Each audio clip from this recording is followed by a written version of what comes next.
Could Arsenal be looking at Evan Ferguson as a potential striking option?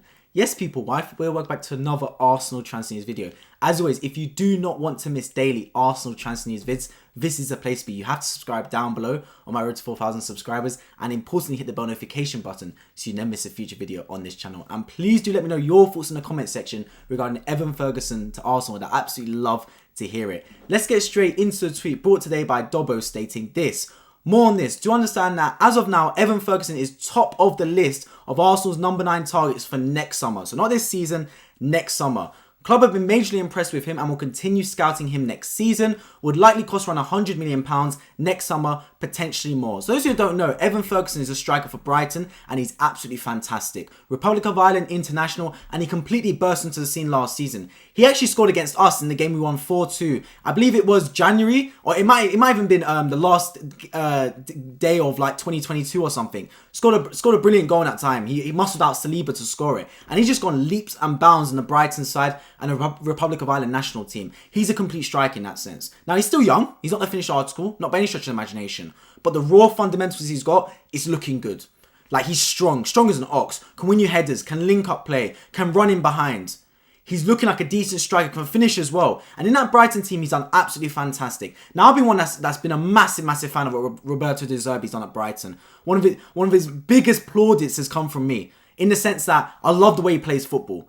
Really fantastic in the sense that progressive football, pressing high, passing the ball around, risky at times, passing out the back, but with great risk comes great reward at the same time, and really easy on the eye. I'd love to watch Brighton play football, and for a non-Big Six team, for me to sit down and take time out of my day to watch them, that's the biggest credit you can get. Because I know a lot of football fans, if it's not the Big Six playing, like the Arsenals, the Uniteds, the Cities, etc., you ain't watching the game, let's be real about it. But if Brighton play it, I will watch that game because I love what Roberto De Zerbi's done with that team. And that's why I've said before that if any Brighton player goes to Arsenal, to Man City, to Liverpool, to United, etc., it's not going to be some sort of big change in formation, big change in system. Like when Declan Rice comes to Arsenal, right? Massive fan of Declan Rice making a move to us.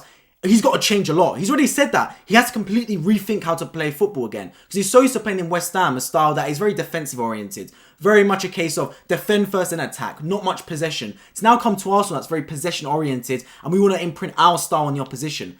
Now, Brighton players are used to playing that possession style football. So it's no surprise that teams like Arsenal, Man City, etc. look at Brighton players. And when they come to Arsenal, it's not a complete change in system. It's like Brighton in a way is work experience or an internship to come to the Arsenal or Man Cities of the world. Because you look at them at Brighton, do they fit in that formation? Do they fit in the Roberto De Zerbi system? Do they play that progressive style of football? Are they sinking or are they swimming? If they're looking good, great. That means they'll probably fit seamlessly in this Arsenal team.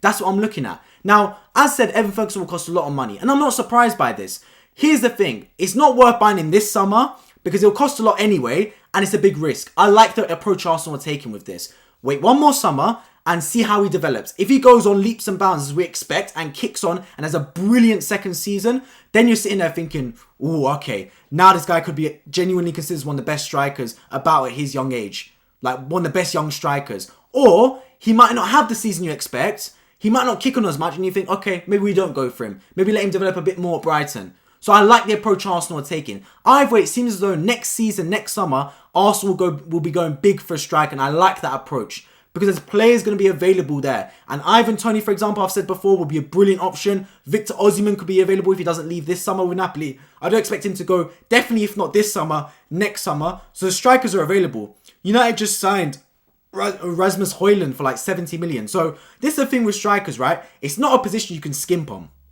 You're not going to get a world-class striker for £40 million. They don't exist. If you want to buy a striker, you pay the money. You pay it all up front and you get yourself a big striker. Because as I've said before, the striking position is one of the biggest game changers in football. You don't win the league if you have a striker that doesn't score you 25 goals. It's very rare. Very, very rare. Even when Liverpool won the league, Mohamed Salah from the wing was chipping in with 25, 30 goals. So you need an out-and-out goal scorer. Now, whether Evan Ferguson can develop into that, I'm not too sure. Because right now, I don't see him as an out-and-out goal scorer. I see him more as a complete striker. Someone that can do a bit of everything. Not a 10 out of 10 in any aspect, but a 7 out of 10 everything. Can link up, can win you headers, can run in behind, can score well. etc. He's got a bit of everything to his game, but he doesn't excel at anything right now, in my opinion. But of course, all can change. He's still a very young player, as I said before, still a teenager, I believe. So a lot can change and a lot can be developed. And one thing I've been very, very proud of what Arteta's done is he's been a very good man manager. Arteta's coached a lot of players. And that's a very underrated aspect in football, because it's one thing spending money and buying top players that are ready now, but Arteta, I've genuinely seen that man coach. Look at Granit Xhaka, for example. He's been at Arsenal for 6-7 years, right? For his first 5-6 seasons, he weren't really doing much. Many were saying it was Marmite. Some were saying get rid of him. Last season, he had a fantastic season. What happened? Arteta looked at him, identified that he'd probably be better in another position further up the pitch, and coached him to play that position. He's absolutely fantastic. He's coached players like Ben White, etc., to play that right back role. So Arteta is a coach. He's someone that can improve players. All his players have come out and said this. The Odegaards of the world. They've said, wow, the guy's a magician. He's a tactical genius. So Arteta's got a lot of credit in it. He's got a lot of credit in the bank regarding what he's doing with these players. And Evan Ferguson, I think, will be a fantastic addition. Someone that is ready to be coached, ready to implement himself on any sort of team. And I love this potential signing for Arsenal. Of course, 100 million, if it is that case next season, will be a lot of money. But here's the thing right now, guys, yeah?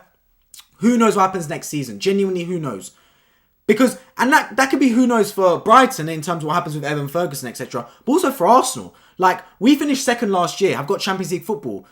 But that doesn't mean to say we're going to get Champions League football next season. I'd like to think so. And I do think we will finish in the Champions League spots next season. For me, I believe we're going to challenge for the title again. And potentially Champions League as well. But you never know in football. I mean, look at Liverpool the season before last. They came this close to winning the quadruple. They ended up winning the FA Cup and Carabao Cup. Last season, they finished 5th out of the Champions League spots. No one would have thought it. Many would have thought Liverpool would be in a title race, if not definitely finish second. No one would have thought Liverpool were finishing lower than 3rd, 4th. If anyone said that, you'd think they're balmy. And they finished outside the Champions League spots. Now they haven't got Champions League football to attract players anymore.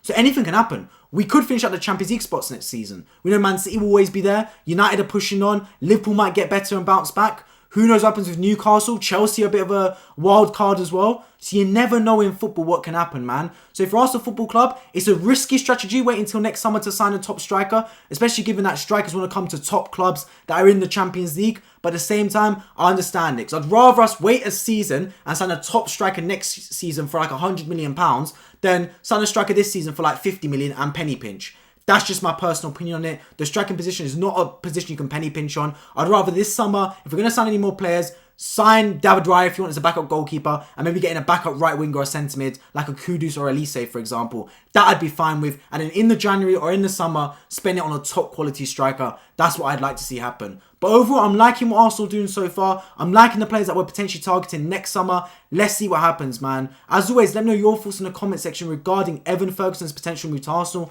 Can you see this one happening next summer? A, and B, would you actually like him to come to Arsenal? Or would you rather Arsenal target someone else like an Ivan Toney, a Victor Osimhen, or anyone else? Please do let me know in the comment section down below. If you're new around here, drop a subscription on my road to 4,000 subscribers so you do not miss daily Arsenal transfer news videos, as well as reactions to Premier League matches. The season is right around the corner. I cannot wait for that. It's going to be absolutely fantastic. Drop a like down below so this video gets out to more people in the algorithm, and I hope to catch you all in my next one. Take care.